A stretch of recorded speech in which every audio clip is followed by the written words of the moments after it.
So, ongoing case management for Oliver. He needs catheterisation and he needs relief of his urethral obstruction, and to achieve that we may well have to sedate or anaesthetise him. So how would we do that? These cats are really very painful and they often need methadone to help with the degree of analgesia. There's a lot of penile damage and self-trauma.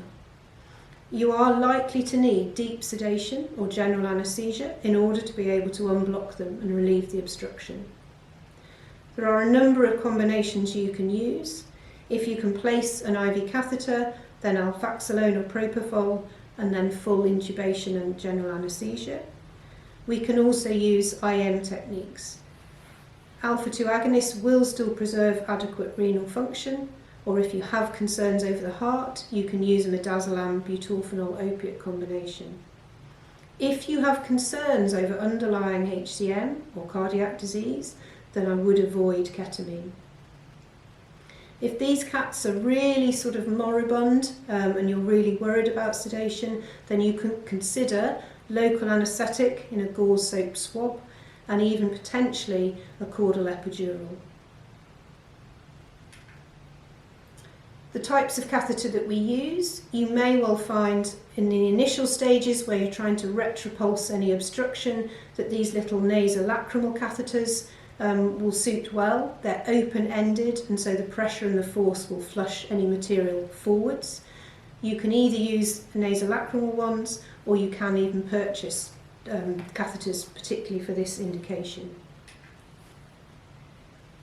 And then what is urethral spasm? We talked about a functional obstruction as a potential cause. If it's a functional obstruction, then that should disappear when the cat is sedated or anaesthetised. And as soon as the cat is relaxed, either urine will just pass freely on its own, or you'll find that the catheter will pass easily without any difficulty. If you are definitely finding the catheter will not pass, then there probably is a physical or mechanical component to the blockage. Some tips on catheterisation. This needs to be done in a sterile fashion. We should use gloves, we should prep thoroughly as we would for any surgery, and we should use sterile saline throughout, not Walpoles or any sort of solution that could be irritant and make the inflammation worse. We should handle them gently, use lubricant, and what we're trying to do is insert the catheter at the distal penis and just keep flushing and gently make some headway and move the material. Due to the physics, a small syringe, a 1 or 2 ml syringe, will actually result in greater pressure than using a large syringe. And you should keep flushing, and particularly if you reach an obstruction or feel sort of gritty material, then keep flushing to try and shift that. The most important thing is to straighten the penis as much as possible. It needs to be pulled caudodorsally, so it's almost sort of parallel to the tail if that's fully extended. It can help to have a colleague sort of hold tissues out the way, and most people would do this with the cat either in lateral or dorsal recumbency. And you need to keep flushing until the catheter will eventually reach and sit into the bladder. At that point, we would often fill and empty the bladder and repeat that process until the urine looks clear.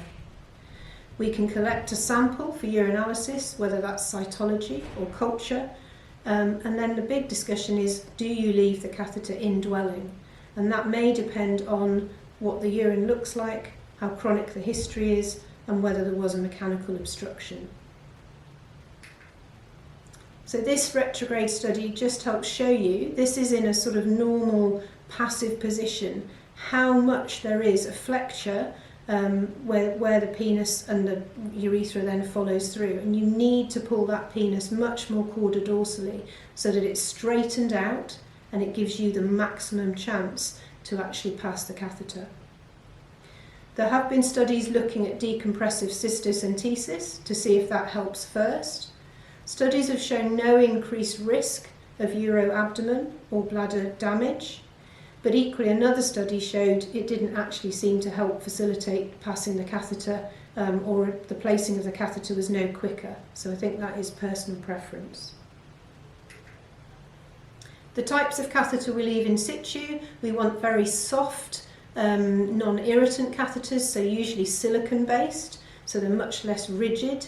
They need to be long enough that they are actually sitting comfortably within the bladder, not the urethra, and often we'll use ones that have a rotating end so that they don't get tangled up in a closed system.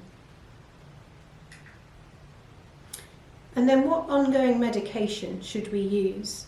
So in particular, we need to consider whether we've got inflammation of the urethra and whether we had spasm. We've already touched on the fact that these cats are potentially very painful, so we would definitely continue with buprenorphine and opiates. And once the cat is eating and we're happy that there's no azotemia, then we would also consider non-steroidals. We've talked a little about whether this cat is anxious in the hospital and whether anxiolytics like gabapentin or pregabalin would help. Certainly if we're concerned at a stress component and the cat suffers from idiopathic cystitis, then we would look at that. If we're worried about urethral spasm, then we talk about using both skeletal muscle and, perhaps more controversially, whether we use smooth muscle relaxants.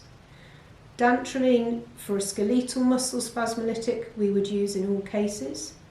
You can use diazepam IV, but it can cause idiosyncratic liver damage, so we would not use that orally. Prazosin is often used as a smooth muscle relaxant.